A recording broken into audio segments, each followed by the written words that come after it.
වෙන්නේ. මම හිතන්නේ වැඩිපුරම අපි ජීවිතේ අපිට බලවාන කාරණාවක් තමයි දවසේ ධර්ම දේශනාව තුළ ප්‍රහාඳුරන හසිත හැදලි කලේ ද්වේෂය, වෛරය, ක්‍රෝධය, පටිඝය මේ ගැටීම කොතරම් ජීවිතයක් වෙලාගෙන තිබෙනවාද? ජීවිතේ කොතරම් අකුසලයට බර කරනවාද? කොතරම් අපේ ජීවිත කඩාකප්පල් කරනවාද? නැත්නම් අපේ දියුණුව කොතරම් නැති කරන්නට මේ කාරණාවට නැත්නම් මේ ධර්ම කාරණාව තුළ අපි හඳුන් පැහැදිලි කරපු අනුශාසනාදී පැහැදිලි කරපු ද්වේෂයට වෛරයට හැකියාවක් තිබෙනවා. මේ පිළිබඳව සාකච්ඡා කරන්නට බොහෝ දේවල් තිබෙනවා. නමුත් අපිට තිබෙන කාලයත් එක්ක අපි සාකච්ඡාවට යොමු වෙන්නට බලාපොරොත්තු වෙනවා. සාකච්ඡාව ආරම්භ කරන මොහොතේ පූජනීය කැටවලගේ මාළක අපේ නායක හඳුනන හංසේව බොහොම ගෞරවයෙන් මෙත් පාමුල ධර්ම සාකච්ඡාව වෙනුවෙන් නැවත වාරයක් පිළිගනු ලබනවා. අවසරයි ස්වාමීන් වහන්සේ. අපේ හඳුනන මා සාකච්ඡාව ආරම්භ කරන මොහොතේ වහන්සේට ප්‍රවේශය ලබා ගන්නට බොහොම ගෞරවයෙන් යුක්තව ආරාධනා කරනවා. අද මේ වහන්සේ දේශනා කරපු පටිඝය, ද්වේෂය, වෛරය මේවා ඇති වුණා කියලා කෙනෙක්ට එකපාරටම හිතෙන්නේ නැහැ. දැන් මට ද්වේෂයක් ඇති වුණාම, වෛරයක් ඇති වුණාම මට හිතෙන්නේ මම වෛරයක ඉන්නේ, මම ගැටීමක ඉන්නේ කියලා මම හිතන්නේ මම හරි. එහෙම කියන තැන තමයි අපි මේ තත්වයේදී පත් වෙන්නේ. අපේ වෛරය නෙමෙයි තියෙන්නේ, අපි හරියට ක්‍රියාත්මක වෙන්නේ මේ පිටින් ආපු පිට කෙනෙක්ගේ ප්‍රශ්නයක් තමයි මේ තියෙන්නේ කියලා. හැබැයි අපි තුල තියෙන දේශය අපිට පේන්නේ නැහැ. මේක හඳුනා ගැනීම වැදගත් නේද අපි හඳුනන්නේ. මේක හඳුනාගන්නේ කොහොමද? ඔව් ඇත්තටම ඒක අරමුණු කරගෙන තමයි ධර්මදේශනාවේ මුල් භාගයේ හැටියට මම වංචක ධර්මවලට දේශය ඇතුළත් වෙලා අපේ සිත තබා තුළ දේශයක් නැtei කියන තැනට රවට්ටලා තබමින් ඇත්තෙන්ම ක්‍රියාත්මක වෙන දේශය සැඟවි ක්‍රියාත්මක වෙන ආකාරය මෙහෙමයි කියන එක විස්තර කරන්න තමයි භාග්‍යවතුන් වහන්සේ විසින් වදාළ වංචක ධර්ම හරහා මේ ද්වේෂය කොහොමද ක්‍රියාත්මක වෙන්නේ කියන එක සිහිපත් කළේ. ද්වේෂය දේශයක් වශයෙන්ම සමහර වෙලාවට කෙනෙකුට වැටහෙන්නේ නැහැ. එයාට හිතෙන්නේ මං ධර්මදේශනාවේ සිහිපත් කළා වගේ මං යුක්තියට කතා කරන කෙනෙක්, මං සාධාරණ කතා කරන කෙනෙක්. නමුත් ඒ ඇතුළේ තියෙන අවංකවම යුක්තිය හෝ සාධාරණ පිළිබඳ හැඟීමක් නෙමෙයි. ඒක සමහර වෙලාවට අපි මානසික වශයෙන් දැන් සංරක්ෂණ ප්‍රයෝග කියලා මනෝවිද්‍යාව උගන්වනවා. තමන්ගේ හිතේ යම්කිසි අකුසල චේතනාවක් පහළ වුණාම ඒ අකුසලයේ වරදක් නෙමෙයි කියන එක සාධාරණීකරණය කරන්න උවමනා කරන කාරණාවක්. තමන්ගේ හිතෙන්ම ඉස්මතු වෙනවා. දේශපාලනඥයෝ වගේ. මම මේ කතා කරන්නේ කායකවත් තරහින් නෙමෙයි, අමනාපෙන් නෙමෙයි කියලා කිව්වට ඇත්තටම කතා කරන්නේ තරහින්, අමනාපෙන් කතා කරන්නේ. දේශයක් නැතුව ඒ ප්‍රකාශනය කෙනෙකුට කරන්න බෑ. අපිට එහෙම ප්‍රකාශන ජාත්‍යන්තර මට්ටමුත් මේ දවස් වලට ඇහෙන්න පටන් ගන්න තියෙනවා. දැන් උදාහරණයක් වශයෙන් ගත්තොත් මේ ශාවින්ද්‍ර ශීලෝ මහත්මයාට පහුගිය කාලේ අර කාන්තාව මොනතරම් දේශයෙන්ද කතා කරන්නේ. එතකොට මේ තමන් උපන් මව්රට ආරක්ෂක කරලා නේ ආරක්ෂක කටයුතු වලට මේ තරම් කැපවීමක් කරපු. අද වර්තමානයේ මම හිතන්නේ ඒකට මම දැක්ක අන්තර්ජාලයේ පුරා කමෙන්ට්ස් දාලා තිබුණා. ඒ මොනතරම් විවේක හැඟීමකින්ද මොනතරම් ත්‍රිසංගත හැඟීමකින්ද කතා කරේ කියන කාරණාව.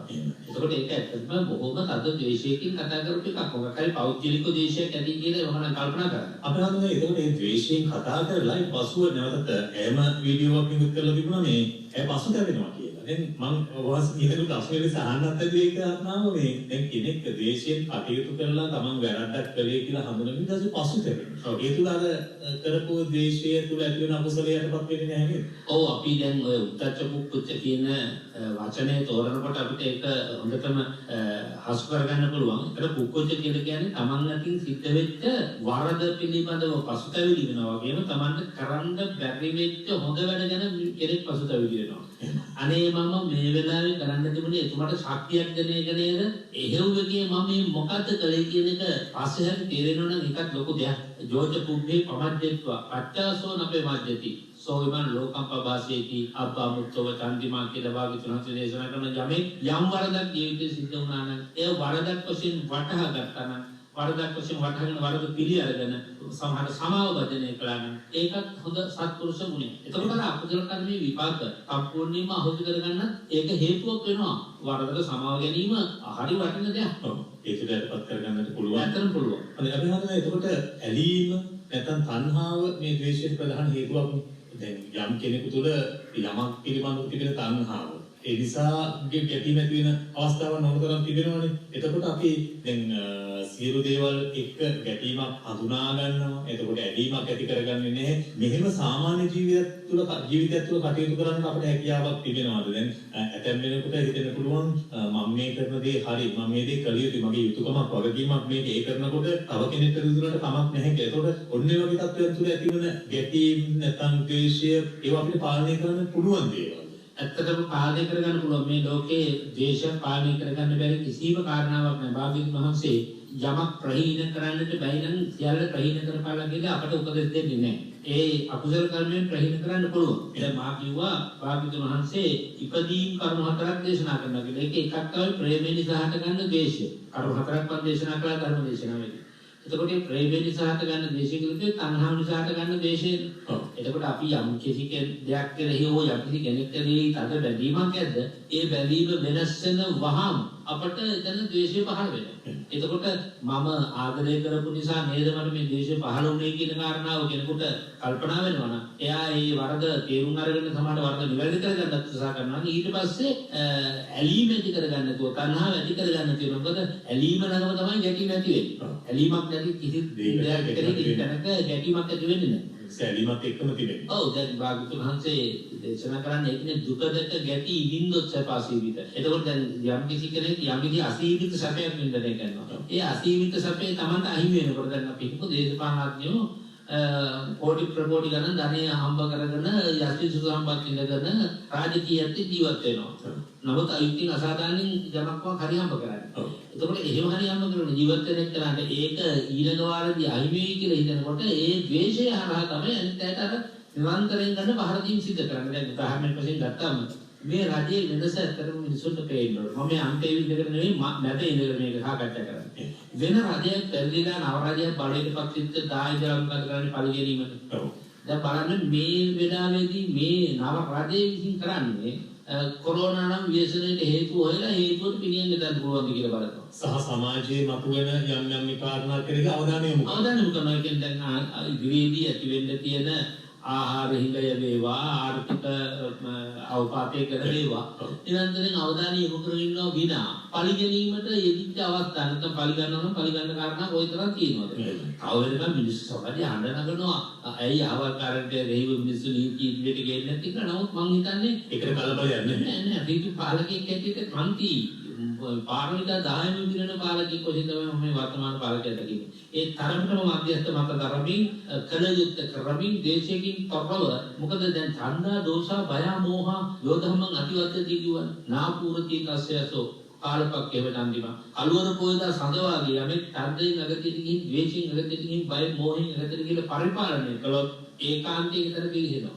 ආයතනයක් වේවා පාසලක් වේවා ඒ කියන්නේ අනිත් අය ගැටෙනකොට අනිත් අය ඇලිනකොට අනිත් අය ද්වේෂයෙන් කටයුතු කරනකොට නිසල්වන්න තමන්ගේ කාර්ය යුතුයකම වගකීම හරියට ඉටු කරමින් කටයුතු කිරීම හොඳ ගුණයක්. ඇත්තටම තමන් මධ්‍යස්ථ මත දැරීමෙන් දැන් යම් කිසි තීරණයක් ගන්නකොටම මම මේක මගේ හිත ඇතුලේ මෙයාට හිතෙන කැමැත්තේ අගතියද කියලා කියද්ද මෙයාගේ වැරද්ද මට පේන්නේ නැද්ද?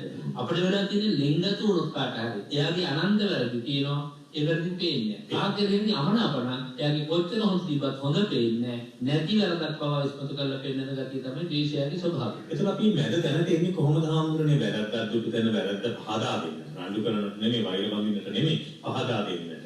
ඒ වගේම හොඳක් තියෙන තැන හොඳ අගය කරන්නට අපි ඒ වගේ මට්ටමකට එන පිළිස් බොහොම අඩුවෙන් දකින්නේ. එහෙම එන්නේ ඒ අපි හිතන්නේ. ඒකට කියන පුතාරම ඉස්සරවගේ ද්වේෂයේ විලාසයෙන් කරුණා වෙනවා.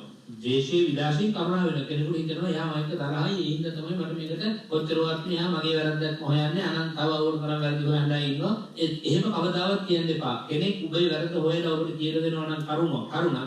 ඇත්තටම මෙයාමට කරුණාවයි. මං කෙරෙහි තමයි කරුණාව තියෙන්නේ. ඒ නිසා තමයි මටම මේ කාරණා කියන්නේ. සමහරට කියනවා මම්මයි බලන්නේ, මම්මයි හොයන්නේ, මම්මයි සලකන්නේ, මටමයි දෝෂාරෝපණ. ඉතින් ඒ අනිත් මොකක් කරන්නේ නැහැ. ඒගොල්ලන්ට කිසි දෝෂාරෝපණයකුත් නැහැ. ඒකට හේතු හොයන්න ඕන. ඇයි මට මේ මෙතර කරන්නේ මේ වෙන්නේ කියලා මං කෙරෙහි තමයි යගේ දැඩි වෙන්නස්කොම තියෙන්නේ. ඒ නිසා මාව සකස් කරගන්න, මාව නිවැරදි තැනට ගේන්න තමයි මට ඒ විදිහට කතා කරන්න එක ද්වේෂයක් නෙවෙයි. ඒ වෙනුවෙන් ද්වේෂය හදා හිතාගත යුතුත් නෑ. ඒ මොනොත් කවදාවත් අපේ ජීවිතේ ඉදිරියට යන්න බෑ. අවවාදයෙන් ජීවිතේ හික්ම ගන්න එක අවවාදාක්ෂම ගුණය කියලා භාගතුන් වහන්සේ විශේෂ ගුණයක් හැටියට අවවාදයේදී දේශාගතන වික්‍රියාත්මක වීම මම ශාසනා කළා කියලා. අන්තිමට වහන්සේ ඍජු බව පිළිබඳව සිහිපත් කළා කාන්ති ගුණයත් එක්ක වත්මන් පාලකයා තුල තිබෙනා වූ ප්‍රධාන පාලකයා තුල තිබෙනා වූ ලක්ෂණයක් පිළිබඳව. ඍජු බව කියන්නේ අන්තිමේ ගණන්කාරකමද, කෑ ගැසීමද, ඉදිතර බවද නැත්නම් ද්වේෂය ඇති කරගෙන මම මෙතන ප්‍රධානියා එහෙම කියන හැඟීමෙන් කටයුතු කිරීම මොකක්ද ඍජු බව කියන්නේ? ඇත්තටම දැන් උදුපටිපන්නෝ කියන ගුණය කියන එක තියෙනවනේ. ඕක හොඳට අර්ථ විවරණය කරගත්තොත් මේකට ඕන කරන හොඳ තේරුමක් එනවා. දැන් භාග්‍යවතුන් වහන්සේගේ ධර්ම මාර්ගය හෙවත් ආර්ය ශ්‍රාවක මාර්ගය ගැන මෙහෙමයි දේශනා කරන්නේ. උදුකෝණාම සෝමග්ගෝ. ඍජු මාර්ගය. ඍජු මාර්ගය කිව්වේ ඕනවට වඩා ඇලීමකුත් නැති, ඕනවට වඩා ගැටීමකුත් නැති. ඒ කියන්නේ ඇලීමක් ගැටීමකින් තොර වූ යම්කිසි මාර්ගයක් ඇද්ද? ඒ තමයි මැදමාවත කියන්නේ. එතකොට ඒ පානකෙක් වේවා ඍජුවයි ක්‍රියාත්මක වෙනවා කියන්නේ අන්න අර මම කිව්ව ඇලීමකුත් නැතුව ගැටීමකුත් නැතුව ඡන්දයෙන් ගතියටත් නෑ, ද්වේෂයෙන් ගතියටත් නෑ. ඒ වගේම දැන් බලන්න මේ වර්තමාන පාලන තන්ත්‍රයේදී තියෙන වැදගත් දේ තමයි බයෙන් ගතියට කොහොමදවත් යන්නේ. බය නිසා තීරණ ගන්නෑ. තව කවුරු හරි වෙන රටක හෝ බලපෑමක් නිසා ඒක තීරණ ගන්නෑ. එහෙම ඒක තමයි මම කියන්නේ හරි ප්‍රධාන වශයෙන් ජාත්‍යන්තරයට හිස නමන විදිහේ පක්ෂපාතී භාවයක් යන්නේ ඒක තමයි ඍජු බව කියන්නේ. ඒක බය නිසා තීරණ ගන්නේ නැහැ. බය නිසා තමන් ගත්ත හොඳ තීරණ වෙනස් කරන්නේ නැහැ. ඒ වගේම මෝහය නිසා සමහර වෙලාවට සමහර කෙනෙක්ගේ නිරන්තරයෙන්ම වීණා වාදනය කරන මිනිස්සු වගේ සමහරට අනුන්ගේම දෝෂාරෝපණය නිරන්තරයෙන් කරන අය ඉන්නවා. ඉතින් ඒවට හුඟක් දෙන්නේ නැහැ. ඒ වගේ මෝඩයෙක් කරලා මුලාවටපත් වෙලා අදිස් වෙලා බෞද්ධ සමාජයේ මෙහෙමයි කියන්නේ ඒ නිසා මම මේකට අහා කියන්න ඕන කියලා එහෙම එකක් නැහැ. ඒත් කෙනෙක් කියනවා. කලියුත් කරනවා. හොඳයි. මම හිතන්නේ මේ වර්තමානට අවශ්‍යම සාධකයක් මොකද මේ වගේ නොපෙනෙන සතුරෙක් එක්කනේ දැන් ඔය කොරෝනා වගේ වසංගතයක් එක්ක නොපෙනෙන සතුරෙක්. ඒ වගේ තත්ත්වයක් තුළ කටයුතු කිරීමේදී, ඒව පාලනය කිරීමේ කටයුතු කිරීමේදී එන ගැරහුම් අභියස සැලුනොත් එහෙම නැත්නම් අපි එන ප්‍රශංසා හමුවේ ඉතින් මාන්නෙන් යම් ආකාරයකට හිත පුබුදුවා ගත්තොත් එහෙම මේ කටයුතු කරන්න බැන්නේ නැහැ. උදාහරණයකට බලන්න කිසියම් ප්‍රසිද්ධියක් හෝ වෙන මොකක් හෝ බලාපොරොත්තු වෙනවා දැන් අපේ රටේ ජනාධිපතිවරයා මොනහරි විශේෂ සාකච්ඡාවක පුටුවක වාඩි වෙලා සාකච්ඡාව කරනවා වෙනොත් නිසා බොහෝම කලාතුරකින් එතුමා කියන්න ඕන කන්නේ අපි ප්‍රකාශනයක් ඇද නිවේදනයක් නිකුත් කරන නිසා විජිත නිවේදනයක්. කොතරම් රූපවාහිනිය බදාගෙන ඒකේ දෙවි හිටින්නේ. කොතරම් මේ ෆිල්ම් මාධ්‍ය භාවිත කරගෙන ඒවා අර අවභාවිතය කියන්නේ ඒවට කියලා මට හිතෙන්නේ. ඉතින් මේ මාව නිස්පතු කර ගැනීම සඳහා මම්ම ප්‍රශංසා ලබා ගැනීම සඳහා මම මාව ප්‍රශංසා ලබා කරවා ගැනීම සඳහා මේ කල යුතු ඒ ලද බොළඳ මානසිකත්වයෙන් පාලකයේ ලක්ෂණ දැන් මේ පාලකය පිළිබඳව යම් කිසි දෙයක් හිතා ගන්න මිනිසුන්ට හොඳ කාරණාවක්. මම මේක කරන්නේ පූජ්‍ය පක්ෂයේ සිට. සහ රටට ආදරය කරන ශාස්ත්‍රඥ ස්වාමීන් වහන්සේ, ශාසනය ආරක්ෂා කරන ස්වාමීන් වහන්සේ නමක්. ඉතින් නැත්නම් යම් කෙනෙක් දැන් පුළුවන් මේ මෙතෙන්තාවේ ධර්මයේ නෙමෙයි දේශපාලනයේ කතා කරන්න කියලා යම් කෙනෙකුට අදී දෙන්න පුළුවන් නෑ. ඒකට අපි මේ ද්වේෂය, වෛරය, ක්‍රෝධය, ගැටීම, ඊර්ෂ්‍යාව මේවා සමාජයේ අතුලටම පිටා බහැපු කාරණා. ඒ නිසා ඒවා පිළිබඳ ධර්මානුකූල විග්‍රහයක් එක්ක ගන්න පුළුවන් උදාහරණ රාජ්‍ය නායකයෙක්ගෙන් නම් නැත්නම් පාලකයෙක් නම් දේශපාලකයෙක් කොහොමද හොදකින් ගතිය කරගන්න. පාදුතුන් නැත්නම් දසරාජ ධර්මයේ කියලා වෙනම රාජ ධර්මයක් දේශනා කරන්නේ. දසරාජ ධර්ම ගැන කතා කරන්නේ ඒකට පාලකයා රංජන දීති රාජා නිර්වචන දුන්න බුදුහාමුදුරුවෝ. ජනතාවගේ හදවත් වල රංජනය කරනවා නම් සතුට රඟවනවා නම් එයා තමයි පාලකයා. ඊළඟට කිව්වා දානංච පෙය්‍ය වජ්ජන්ත. දානීය ප්‍රිය වචනේ අර්ථධාරියව සමානත්වයේ කියන සතර සංග්‍රහ වස්තුවේ ජනතාව රංජනයටපත් කරනවා. එයා තමයි පාලකයා. ඒතර භාගතුනාත් එකීක පාලකයෝ එකීක වාරවලදී අගය කරලා පෙන්නලා තියෙනවා. ඒ තුරේ නම් භාගතුනාත් දේශපාලන අන්තවාදී වෙන්න බෑ. ඒ නිසා ඒ අන්තවාදී එහෙම බැලුවොත් එහෙම ඔබ ගැටීමකට තමයි යන්නේ. අපි හඳුනන්නේ මම මේ ළඟදී අත්විඳ කාරණාවක් පිළිබඳව ඔව් දැන් මේ ඔබ කියෝගේ ප්‍රකාශය වුණා දැනට විපක්ෂයේ ඉන්න ආයත මහා විද දේශනාවක් කරන්න පුළුවන්. කැටවහඳුරු බණ කියන්නේ නැතුව ඇයි එහෙම එක පැත්තකට විතරක් ඇදලා කියන්නේ මම ඉන්නේ මැද කියලා මම නිතරම කියන්නේ. ඒ විපක්ෂයේ වුණත් හොදක් කළොත් හොඳම තමයි. ඇත්තටම දැන් මේ වෙලාවේ අපි උදාහරණයකට ගත්තොත් රනිල් වික්‍රමසිංහ මහත්මයා නම් වශයෙන් කියලා කමක් නැහැ. එතුමා බොහෝ මොහොතින් අගය කළා මේ වෙලාවේ මේ කොරෝනා වසංගතයෙන් රට බේර ගැනීම සඳහා නව පාලනය ගන්නා වූ ක්‍රියාමාර්ග පිළිබඳ ඇගයීමක් කරන්න තරම් හොඳ පොතක් තිබුණා දුරට. අපි ඒවට අගය කරන්න ඕන. මේ වෙලාවේ ඇත්තම දිය හැකි හැම සහයෝගයක්ම දෙන්නට ඕන් පෙළඹිලා තියෙනවා. පාර්ලිමේන්තු රැස් කරන්න කිව්ව දෙනෙක් වගේ එකක් අවශ්‍ය කළාට. ඒවා අපි නැවත හිතන්නට කරනවා. සමහරවිට දැන් මම දන්නේ එක්තරා වෛද්‍යවරියක් විදේශ රටක වෛද්‍යවරියක් විදිහට කටයුතු කරන්නේ රෝහලක අධ්‍යක්ෂවරියක් විදිහට. ඇය අපේ රට ගැන ඒ රටට සංසන්දනාත්මකව බලලා මේ කොරෝනා ව්‍යසනයත් එක්ක මේ හඬපටයක් නිකුත් කරලා තියෙනවා. එතුමිය සඳහන් කළා අපේ රට ඇත්තටම මේ ගන්නා වූ ක්‍රියාමාර්ගය ඉතාමත්ම අනගී ඔබ වහන්සේ සිහිපත් කළා වගේ රාජනායකයා ඇතුළු කණ්ඩායම මේ කරපු කටයුත්ත මේ කොරෝනා සංකටය පාලනය කිරීමට ගන්න ව්‍යායාමය බොහොම සාර්ථක ව්‍යායාමයක්සේ දකිනවා. මොකද තමන් ඉන්න රට ජනප්‍රියතාවයෙන් නැත්නම් ධනවාදී පැත්තෙන් නැත්නම් රටේ බලවත් භාවයෙන් ඉහළ රටක ඉන්නේ. එවැනි රටකත් මේ තත්ත්වය ක්‍රියාත්මක වෙන්නේ නැහැ. මේ නිසා මගේ රටේ ගන්නා වූ මේ ක්‍රියාමාර්ගය මා නැවත නැවත අගය කරනවා. මේ රටටත් තමන් ඉන්නේ ඒ රටටත් මේ කටයුතු ආදේශ වෙනවන වඩාත් හොඳයි කියන එක. හැබැයි මේ දරා ගන්නට බැරි එක්තරා කණ්ඩායමක් ලංකාවේ ඉඳලා ලංකාවේ පිරිසක් ඒ රටට කතා කරලා රපෝර්ට් කරලා තිබෙනවා මෙන්න මෙහෙම ඔය රටේ ඉඳලා කියලා දෙනවා. දැන් මම මේ ඔබ වහන්සේ අර මාතෘකාවේම කාරණාවක් නිසානේ එහෙම කෙනෙකුගේ අගය කිරීමක් දරා ගන්න බැරුව වෛරයෙන් දේශයෙන් කටයුතු කරනවා කියන එක අපේ හාමුදුරනේ කියන්නේ Taman යම් කරගන්නා වූ අකුසලයක් වගේම තව සමාජගත කරන්නට උත්සාහ ගැනීමක් නේද? ඒ තියෙන්නේ දැන් මේ වර්තමාන පාලනයේ තියෙන නම්මිශීලී ගති ලක්ෂණ දිශා සහ සැබවින්ම රටට විය යුත්තේ කුමක්ද කියන කාරණාව ශ්‍රී ලාංකිකයෝ වගේම මුළු මහත් ලෝකෙම අද පිළිගන්න කරනවා. දැන් ඔය දේශයෙන් කතා කරපු ඇමරිකාව ගැන කතා කරන්නේ. ඒ ඇමරිකාව වගේ ප්‍රබල රාජ්‍යයකට ඔබේ රාජ්‍යයට මෙන්න විදිහට නිග්‍රහ කළා. ඔබේ රාජ්‍යයේ තියෙන දුර්වලකම් ගැන කතා කරලා මේ ලංකාවේ විශේෂඥ වෛද්‍යවරියක් මේ විදිහට කතා කළා කියන කාරණාව කියපු අය පුදුමයි කතා නොකරනවා. ලෝක සෞඛ්‍ය සංවිධානයේ සභාපතිවරයා අගය කළා ලංකාව පෞද්ගලිකව. ලෝක සෞඛ්‍ය සංවිධානයේ සභාපතිවරයා. එයා ඒක ජාත්‍යන්තරයේ තුනද ඒ පිටරට ගෙනින්නේ කිව්වේ ඒක ප්‍රශ්නයක් නෑ. මේගොල්ලන්ට අමාරුව තියෙන්නේ ලංකාවේ කෙනෙක් තමයි මේ විශේෂඥ වෛද්‍යවරිය. ඒ උත්තම කාන්තාව දැක්ක යුතු සාධාරණ නෙවෙයි දකින්නේ.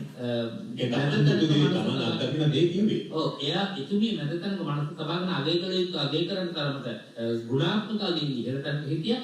ගුණාත්මකකින් පල්ලෙහාට අලින් ඉන්නයි.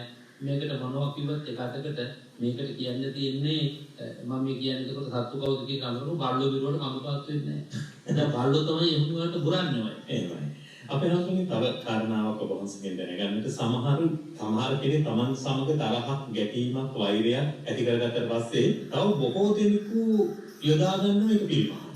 Taman යම් කෙනෙක් එක්ක වෛරයක් ඉතින් ඇති කරගත්තොත් ඒ පිළිමහන්න තව බොහෝ පිරිස් වෙලා විශේෂම වර්තමානයේදී සමාජ මාධ්‍යයේ සඳහා ඉවහල් කරගෙන අවස්ථා තිබෙනවා. ඒ ඉවහල් කරගෙන ඒ වටා පිරිසක් ගොනු කරගෙන මේ තරහ වෛරය වපුරවන්නට කටයුතු කරනවා. ද්වේෂය ගැටීම ඇති කරන්නට කටයුතු කරනවා. මේ තුල තමනුත් අකුසලයක් කරගන්නවා සීම අනිත් අයත් ඒ තුල යම් ඒ කටයුත්තට දායක වෙනවා නම් එකතු වෙනවා නම් ඒ තුල අකුසලයක්ද කරගන්නවා. ඔව් ව්‍යාපාදයේ ඇත්තටම භාග්‍යවතුන් වහන්සේ තෝරන්නේ නව ආඝාත වස්තු කියන පදනමක් තුල පිළිදැන. ඒ නව ආඝාත වස්තු කියන එකේ කාරණාවක් තමයි මම ඒක ඊළඟ ධර්ම දේශනාවට එකතු කරන්න. නව ආඝාත වස්තු කියන එකේ කාරණාවක් තමයි මාගේ වෛරකාරයාට අතීතයේ අවල් උදව් කළා. මගේ වෛරකාරයාට අතීතයේ වර්තමානයේ අවල් උදව් කරමින් ඉන්නවා. මගේ වෛරකාරයාට අනාගතයේ අවල් උදව් කරાવી කියන මේ තුන් කෝණය හිතේ දරා ගන්න අය නිරන්තරයෙන් Taman තරහය කරේ අනිත් අය තරහ කරවීම. ඒක ද්වේෂයේ දරුලා වැඩි එක වැදගත් අවස්ථාවක්. දැන් මම කායික හරි අමනාපන වෙන කවුරුහරි යගේ ಗುಣ කෙනෙකුට මේ මන් දන්නේ ඉතින් පාත්‍යකාරකේ තේරෙයි ඔයගොල්ලන්. ඊළඟ මොකක් හරි එකකින් ඇඟවීමක්වත් කරනවා අඩු වශයෙන් මොකද අරයාගේ පැහැදිලිව නැති කිරීමේ ඕනාව තමයි මෙයාගේ හිතේ තියෙන පොලිග්‍රමයට මම අකමැති හින්දා ඊළඟ එකට තකමතු වෙලා ඉන්නවා දැන් මම අකමැති එක්කනා එක්ක වෙන කෙනෙක් වික්‍රසීඩි වෙනවා නම් ඒකත් මට හිත දරා ගන්න බැරි දෙයක්.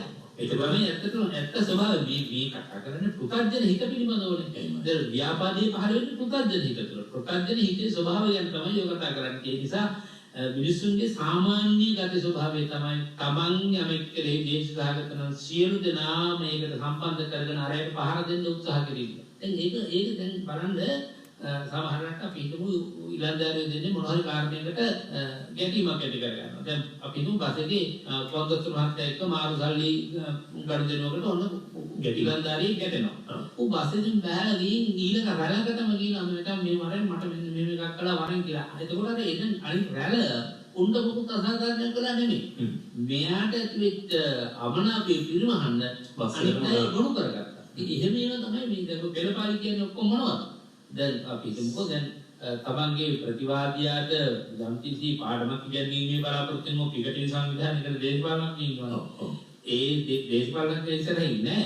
නමුත් බලවේගය ක්‍රියාත්මක කරනවා. සමහරවිට පෙළපාලිනියම් බෝඩ් එක උසන් හිටියට බෝඩ් එකේ මොකද්ද තියෙන්නේ කියලා උන් දන්නේ. අපේ අහනවා දැන් ඔබ වහන්සේ විශ්වවිද්‍යාලයේ අධ්‍යාපනය ලැබලා ආවේ. සහ ඒ කාලේ රටකීම ඇති බොහොමයක් දැන් ඇත්තටම විශ්වවිද්‍යාල මට්ටමේදී මේ බොහොම තදින් ක්‍රියාත්මක කරනවා නේද? විශ්වවිද්‍යාල මට්ටමේදී තදින් ක්‍රියාත්මක වෙන කරන්නේ නායකත්වයේ තියෙන කෙනෙක් මම. අයිතිහා තාතාලියනේ මම බොහෝ දේවල් කතා කළා. ඒ යුගයේ අපි යන්තම් බොහොම අමාරුවෙන් තමයි හිරවත්කක ජීවිතේ ඉරගත්තේ. මොකද හේතුව ඒ අයුක්ති හෝ අසාධාරණ නරඹ මගේ මේ දේශනාවේ කියපු කාරණාවයි. හැබැයි රටේ අද වෙන්නේ අපි එදා දැක්ක යමක් කියලා මම හිතනවා.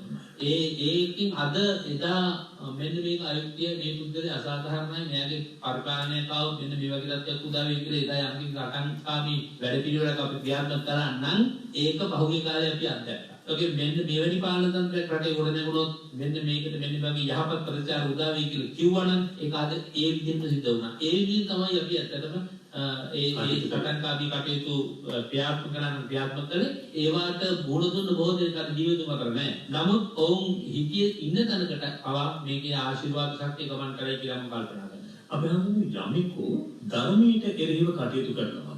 ඒක ඉවසා දරාගෙන ඉන්න ඕනද? ධර්මයේ විකෘති කරනවා නම් හෝ ධර්මයට එරෙහිව යම් කෙනෙක් කටයුතු කරනකොට එය බලාගෙන ඉවසාගෙන දරාගෙන ඉන්නවා නම් එහෙම කටයුතු දැන් ඒකට එරෙහිව කටයුතු කළොත් එහෙම මේ ද්වේෂයට වෛරයට ඔහු නැත්නම් හෝ වික්ෂුන් වහන්සේ හෝ වැටෙන ඉඩ ගන්නක් තියෙනවා. අර ඉස්සර මම කිව්වෙත් ඒකයි දරුවෙක් වලක වැටෙන්නේ යනවා නම් බහුපියෝ තද ද්වේෂයකින් කියනවා බැනලා කියනවා හයියෙන් කියනවා ගහලා කියනවා පොතෙන් යන්න එපා කියලා. ඒ වගේ ධර්මයේ කාරවල විකෘති කරනවා නම් මේ ධර්මයේ විකෘති කරන එක්කෙනාගේ කතා කරන්නේ ඒ පුද්ගලයා පිළිබඳව වෛරයෙන් නෙමෙයි. ඒ අමනාපයෙන් නෙමෙයි. පුද්ගලයා පිළිබඳව නෙමෙයි ධර්මයේ යමෙක් කැමැත්තේද ඒ ධර්මයේ යම් කිසි කැමැත්තේකට පරිපෝදයක් උදා වෙනවා නම් අන්නේ ඒකට එහෙම කටයුතු කරනවා. දැන් උදාහරණයක් වශයෙන් ගත්තොත් එළවලු වගාවක් කළාම එළවලු වගාවට කුමීන් වහනවා. ඒතර එළවලු වගේ සාරවත් ගතිය නැති වෙලා යනෝනේ කුමීන් නිසා. ඒ කුමීන්ට සමහරවිට අපි ආවරණයක් තමයි වගාවට ආරක්ෂාවට. ඒ වගේම සමහර වෙලාවට අපිට ඒකට සමහර එන්නත් જાතිය දවන්න සිද්ධ වෙනවා. රසායනික යොදවන්න වෙනවා. ඒ වගේ දේවල් කරන්නේ එතකොට සතාගරහි දීශේ නෙවෙයි. මේ ගොවිතැන ආරක්ෂා කරගැනීමේ බලාපොරොත්තු. ඇත්තටම මේ සාසනයේ වර්තමානයේදී මේ තියෙන විකෘතිය අත්නෝමතික සිදුවිලි තාර්කික ඥානය නිසා සමහර අය තර්ක කරලා ඒක නෙමෙයි හරි මේකම තමයි හරි විතරම තමයි හරි කියලා ඉදිරිපත් කරන මේ ප්‍රකාශන වලට එරෙහිව කතා කරන්නේ කෙනෙක් නැතිවීම. කතා කළොත් එයන් කට වහන එක ඒකට අද බලවේගයක් එල්ල වෙන එක තමයි මේ සෝචනීයම තත්ත්වය. නැතු ඒ කතා කරන්නේ ද්වේෂයෙන් නෙමෙයි. සැබවින්ම සාසනයේ හිතින ලෙන්ගතුකම කියන ඒකට පරිබෝධ වෙන එක ඉවසා දරා ගන්න බෑ. ඔව් එවැනි තත්ත්වයක් තුළ ඒ කතා කරන කෙනාට තමයි ඒ සමාජය අගිලදිකු වෙන්නේ. ඔව් ඉතින් ඇත්තම ඒකට කමක් නෑ. ඒ කොතරම් පාඩු සිද්ධ වුණත් කිව යුත්තේ කියලා. ඒ සාසනය රැකෙන්නා හෝ නොරැකෙනවා එක වෙනම කතාවක්. අයුක්තිය අසාධාරණේ මේ සාධනයේ දැන් ධර්මයේ ව්‍යාකූල වෙන යුගයක් නේද මේකට එහෙම කතා කරේ නැත්තම් මම කවුරු කතා කරන්න කියන හැඟීමෙන් එක්කෙනෙක් හරි ඉදිරිපත් වෙලා කතා කරනවා නම් ආරම්භයේදී ඒකට පෞද්ගලිකව තනියම පහර ගන්න සිද්ධ වෙනවා. නමුත් සමූහයක් වශයෙන් අනාගතයේදී මේකේ අනේ අහවලා කියපු දේ එදා අපට විරුද්ධ වුණාට අද ඒවා ඇත්තටම ඇත්තයි නේද? එදා ඒක ක්‍රියාත්මක කරන්න පුළුවන් වුණා නම් අද මේ ශාසනය වේවා මේ ධර්මයේ වේවා මේ ආකාරයෙන් පැකට් ඉඳ තිබුණ නේද කියන කාරණාව අපට කවදාවත් දවසක හිතන්න ශක්තිය ලැබෙයි. වර්තමානයේ ඒ වගේ ධර්ම විකෘතින් ගණනාවක් වෙනුවෙන් සංඝයා පෙළ ගැහෙන්නේ. මේ පෙළ ගැසීම තුළ සංඝයා වහන්සේ වෙන්න පුළුවන් නැත්නම් ගිහියන් වෙන්න පුළුවන් අපි හඳුන්නේ එහිදී පුද්ගලයාගේ වයස තරාතිරම බලය තමන්ගේ තත්ත්වය මේවා හේතු සාධක වෙනවද නැත්නම් කාරණාවලද මුලදී? ඇත්තටම කාරණාව. දැන් එයා සමහරට කිහි කොෂෙන් ගත්තොත් පොඩි ළමයෙක්ද තරුණ ළමයෙක්ද වැඩිහිටි කෙනෙක්ද තානාන්තරය මොකක්ද එයාගේ උගත්කම මොකක්ද නෑ. සමහරට මහ උගතුන්ට නොපෙනෙන දේවල් දැන් සරල මිනිස්සුන්ට පේන්න පුළුවන්. වික්ෂුන් වහන්සේලා වශයෙන් ගත්තොත් මේ නායක පදවියක් තියෙන කෙනෙක්ද උපසම්පදාවේ 20 වසර ගත වෙලාද ඒ වගේ දේවල් වැදගත් නෑ. වැදගත් වෙන්නේ ප්‍රකාශනය මොකක්ද කියන කාරණාවයි වැදගත්. ප්‍රකාශනයේ නිවැරදිභාවය. ඔව් දැන් උදාහරණයක් වශයෙන් ගත්තොත් අපිට යම් කිසි මේ අදලියක් තිබෙලා කියලා ලිපියක් ගෙනත් දෙනවා. ගෙනත් දෙන්නේ කවුද? තැපැල් මහත්තයා. අපි බලනවා තැපැල් මහත්තයා උසයිද මහතයිද ලස්සනයිද එයාගේ තත්ත්වය මොකද යට උපාධියක් තියෙනවද මට මේක ගෙනත් දෙන්නේ. ඒවා වැදගත් වෙන්නේ මට වැදගත් වෙන්නේ මට දෙන්න පණිවිඩය මොකද්ද කියන කාරණාව විතරයි. බුදුහාමුදුරුවෝ නිරන්තරයෙන්ම දේශනා කරනවා රූපප්පමානෝ රූපප්පසන්නෝ ഘോഷප්පමානෝ ഘോഷප්ප ඔය එකක්වත් වැදගත් වෙන්නේ ධම්මප්පමානෝ ධම්මප්පසන්නෝ. ධර්මයේ වටින්නේ ධර්මයේ කෙරෙහි පහදින්න.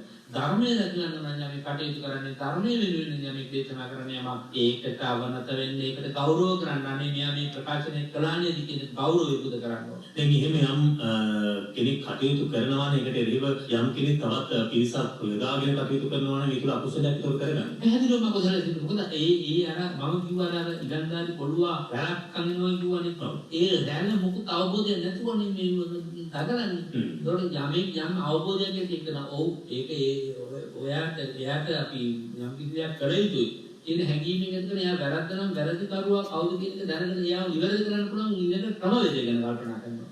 ඒක තමයි වෙන්න ඕන දේ ඇත්තට. හොඳයි. අපි එහෙනම් අපි තව කෙටි වේලාවක් තිබෙන්නේ. ඒ කාලය තුල අපි තව කාරණා කිහිපයක් සාකච්ඡා කරමු. අපි මොකද්ද ජන්මාන්තර වෛරක්කාරය කියලා කියන්නේ? සාමාන්‍ය අපි අහලා තියෙන අපේ සමාජය තුල ජන්මාන්තර වෛරක්කාරය කියලා එහෙම ක්‍රමයක් තියෙනවද? එහෙම ජන්මාන්තර වෛරක්කාරයෝ ඉන්නවද? ඔව් මම පින්නත් ඔබට පොරොන්දු වුණා තාම මේ මාතෘකාවට තේමාවට එනමුණා විතරයි. මේක තියෙනවා මහා රාශියක් මම කරුණු මේකද සිහිපත් කළොත් හොඳයි කියලා හිතුව කාරණා. දැන් ඒකට අනුරූපව අපට නොඑක ආකාර කතාවුවක් තියෙනවා. දැන් උදාහරණයක් වශයෙන් ගත්තාම ජන්මාන්තර කියන්නේ භවයෙන් භවයට කලාවෙන කර්ම විපාක.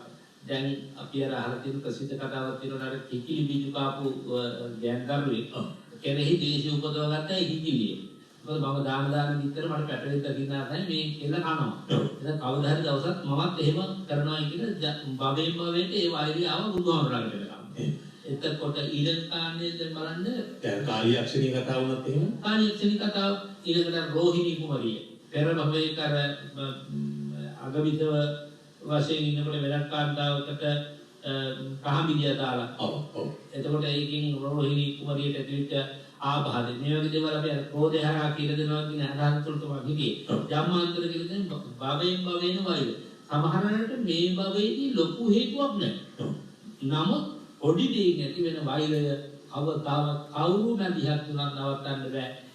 සමහරවිට තමන් කරුණාවෙන් කියලා බලනවා මෛත්‍රියෙන් කියලා බලනවා තමන්ට දේශ කරන එක වැයිවට මෙහෙම කරන්න කියලා බැරිම තැනයා කියනවා මේක මගේ ජම්මාන්තර වෛරයක්.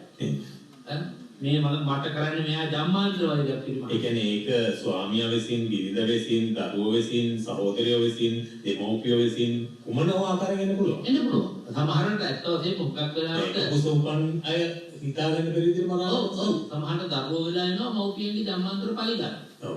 ඒව අවස්ථා කොච්චර තියෙනවද? එහෙම. ඉතින් අපි කොහොමද තමන්ගේ එතකොට වෛරය කියන තැනදී බාහිරින් එන පුද්ගලයන් නෙවෙයි වැදගත් වෙන්නේ තමන්ගේ හිත. තමන් අඳුර ගන්න ඕනේ මේක ජම්මාන්තරය. ඒකෝට මේ ජම්මාන්තරය එකක් මේ භවයේදී ඒක අවසන් කරන්න ඕනේ. ඒකට විකල්ප තියෙන්න ඕනේ.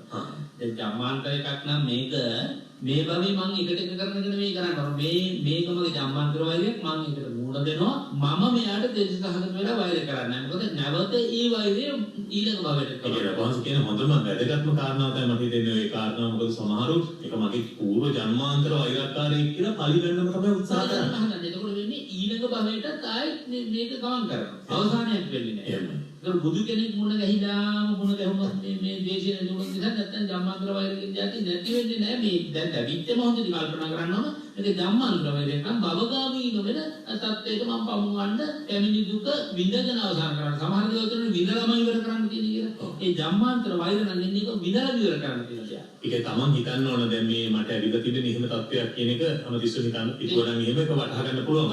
වටහාගෙන නිකන් ඉතර බෑ. එයාට හිත ඇතුලේ මෛත්‍රී කරන්න. සමහරවල් මේ මෛත්‍රී භාවනාව ඉදි කරන්නේ තමන්ගේ හිතවත් අයට විතරනේ මෛත්‍රිය වඩන්නේ. ඔව් මාගේ වෛරී සත්‍ය නිසුද්ධිය නිරෝධිය සූපත්තිය කියනකොට ඒක සැබෑවම යථාර්ථ වශයෙන්ම කරන්න පුළුවන් කීදෙනෙක් දෙන්නේ. කොහොමද කරන්න ඕනේ? ඒකෙන් කරන්නේ තමන්ගේ ජම්මාන්තර වෛරකාරය කියලා හිතන එක්කෙනා ඉන්නවනේ එයා තමන්ගේ රූපකායත් එක්ක තමන් ඉදිරියේ තියා ගන්නවා. තියාගෙන මනසින් ඒක දකිමි. අජත්තන් රූප සංජී අභ්‍යන්තරයේ රූප සංඥාව පිහිටුවාගෙන මේ බාහිර පෙරුණත් ඔබෙරුණත් කොයි මොහොතෙත් මෛත්‍රී වඩනවා මෛත්‍රී වඩන්නේ එයාට යහපතක් වෙන්න නෙමෙයි මගේ හිතේ යාතර හිතෙන දේශේ නැති කරගැනීමේ අරමුණ මුල් කරගෙන ඒක තමයි පළවෙනි අරමුණ ඒක සාධනෙ වෙද්දී ඒකාන්තයෙන් රැකී වෛරී හිත මෙලෙක්ෙන්න පටන් ගන්නවා ඒක තමයි අධ්‍යාත්මික කරඬවල තියෙන වටිනාම ස්වභාවය අපි ඒක වෛර කරන අයට අපි මෛත්‍රී කරනකොට කාලාන්තරයක් ඒක එහෙම කරගෙන යනවානේ එතකොට අර වෛරකාරයාගේ වෛරය තවසම් වෙන්න පටන් ගන්නවා ඒ කියන්නේ වෛරයේදී භාවනාවක යෙදෙනවා නම් භාවනාවෙන් වෛරය මඩින්න උත්සාහ කරනවා මෛත්‍රී භාවනාවද අපි හඳුනන්නේ ප්‍රධාන වෙන්නේ තව විතක්කසංතාන සූත්‍රයේ අර කියවනේ මේ දෙක්කම සංකප්ප අව්‍යාපාද සංකප්ප ව්‍යාපාදයක් ඇති වෙනවා නම් ඒකට අව්‍යාපාද සංකල්පය පහළ කරගන්නේ කොහොමද මෛත්‍රී භාවනාව තමයි මේ කතා කරන්නේ එහෙමයි මෛත්‍රී භාවනාවෙන් තුරන් කරන්නට පුළුවන් ඒ තමන්ට ඇති වෙලා තිබෙන ව්‍යාපාදේ ඕනම දෙයක් මේ භවයේදී අවසන් කරලා අපිට නිවන් දකින්න පුළුවන් නැත්නම් මේ ධම්මාන්තරදී සීමාවක් නැති බවගාමී ගමනක යෙදෙනවා එහෙමයි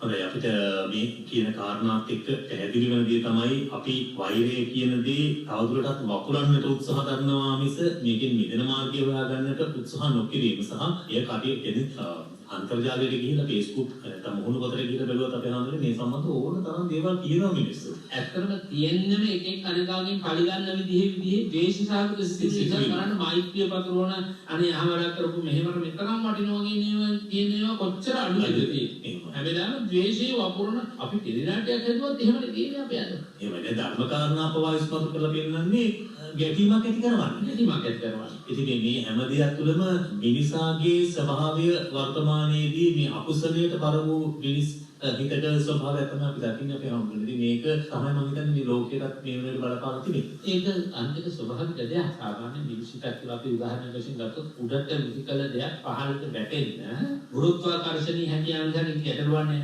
ඒක තමයි ස්වභාවය. ස්වභාව ධම්මනේ. උදාහරණ ස්වභාව ධර්මනේ. ඒ නිසා මිනිස් හිත කියන එක අකුසලයට වැටෙන එක ස්වභාවික දෙයක්. ඒක අකුසලයෙන් කුසලයට හරවගන්න එක තමයි අස්වාභාවික දෙයක්. ඒක ඊටමත් ආයාසයෙන් කරන්න ඕන කරන දෙයක්. ඒක කරන්න පුළුවන් මිනිස්සුන්ට. ඇත්තටම කරන්න පුළුවන් මිනිස්සුන්ට. මම දැන් උදාහරණයක් වශයෙන් ගත්තොත් මිනිහෙකුට පොළවේ විදිහට නේන එක.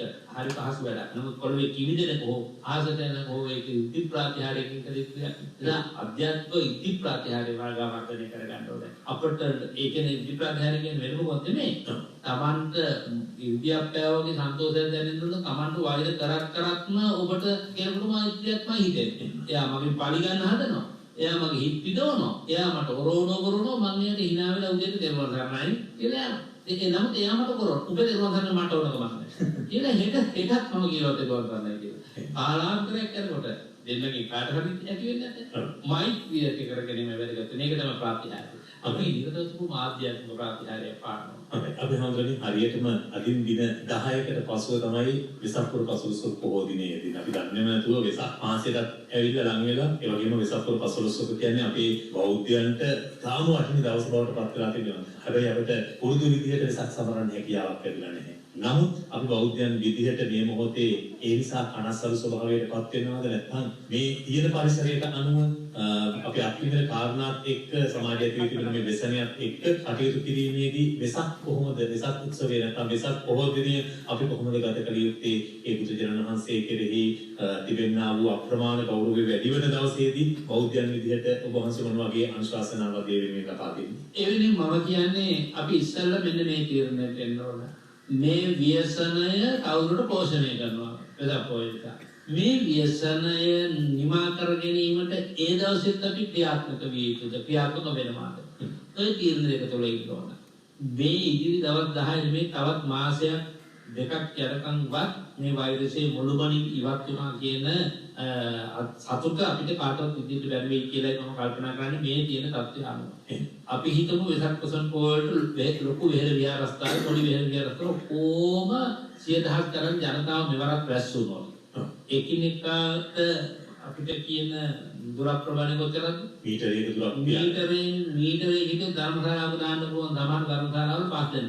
මීටර 5කින් පොඩි ධර්මශාලාවක්. ඒ ඔක්කට 50ක් විතර වෙලා උන්ට ඇතුළු වුණාම අපි දන්නවද ඒගොල්ලන්ගේ ශරීරයේ තුල මේ වෛරසය තියෙනවද නැද්ද? හැම එනේකම මේ නැත් එක්ක දාගෙන බයයි.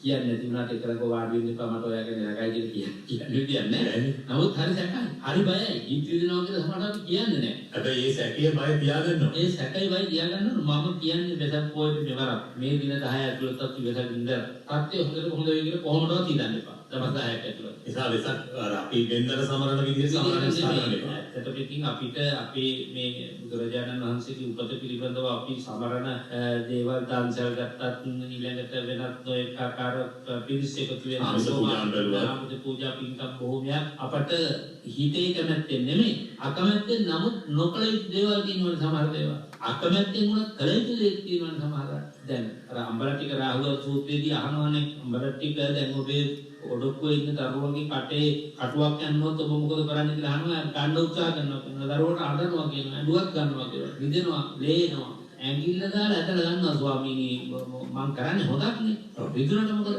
ඉතින් ඒ නිසා මේ වෙලාවේ අපි කළ යුත්තේ මොකක්ද කියන කාරණාව නුවණින් විමසලා බලන්න ඕනේ හැබැයි ඉතින් අන්ධ භක්තිය මූලික ශ්‍රද්ධාවෙන් කොරෝනා මට හැදුණා අමුසෙට හැදුණත් කවන්නේ නැහැ තම දේවට කවන්නේ අනිත් අයට හැදෙන හින්දා යන්න එපා කියන්නේ දැන් මේ බුදුහාමුදුරුවෝ පාවල කියලා සමාරු කරනවානේ ඒ බුද්ධ බලය නිසා අපිට හැදෙන්නේ නැහැ කියලා දාලා කිව්වන් ගන්නවා ඔව් බුදුරජාණන් වහන්සේගේ බුදු බලය නිසා හැදෙන්නේ නැතුව නෙවෙයි දැන් එහෙමනම් විශාලා මහනුවර බුදුහාමුදුරුවෝ ධම්මදිව මැරෙන්නේ විශාලා මහනුවර ඇති උනේ ඔය වගේම සංගතයන්නේ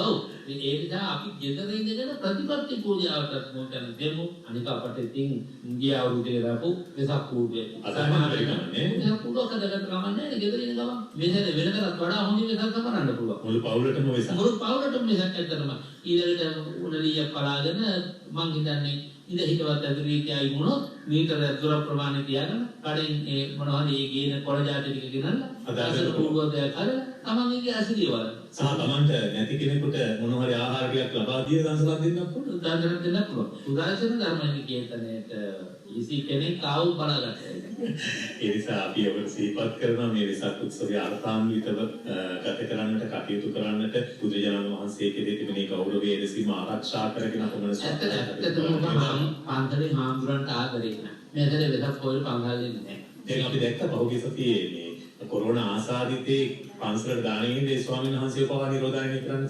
සිදුවුණා. ඒක බොහොම හොඳ සිද්ධියක් වැදගත් සිද්ධියක් ඒක. ඒ වගේ මේ සැරේ ඇවිල්ලා අපි පිරිකරක් දෙනවද, බුලත් අතක් දෙනවද, ඒ කොයි එක ඇතුලේ විසබීජ කන්දරකට කියලා කවුද දන්නේ. ඉතින් ඒ නිසා වඩා හොඳ නේද අපි නුවණින් ඉඳලා බලන එක. ශ්‍රද්ධාවෙන් විතර නෙමෙයි ශ්‍රද්ධාවෙන් අන්තයට ගියොත් පින්කම් කියලා කරහණයක් ගොංකා. මේ වෙලාවේ ශ්‍රද්ධාවෙන් අන්තයට ගියොත් තමයි මිනිස්සු අන්දලේ නැතුව මේ වෙදක් පොයේ. එහෙමනම් අපිට පහුගිය කාලෙකට ගිය අවුරුද්දකට මේ සංගතිය මුනේ නිරවඩ පොඩි වෙනස් විදිහට ආරක්ෂාව දාගෙන කේක් කරා කිරීසක් එම්බයි දැන් මේ දර එහෙමවත් එක්කලා ගන්න විදිහ නැහැ නේද කොරෝනාද කියලා. ඒකයි මේ ප්‍රශ්නේ. ආරක්ෂකයන්ට පේන්නේ නැහැ කොරෝනා. ආරක්ෂකයන්ට පේන්නේ කි. ඊතරේ සහරාන් නිසා අපිට කොටින්ද නැද්ද කියන එක දන්නේ නැති අය આવොත් කොහොමද දැන් දන්නේ නැති අය දන්න අය දෙගොල්ල ගාම මේ වෛරසය තියෙන්න පුළුවන්. ඒක චෙක් කරන්න තියෙන නැත්නම් ඒවා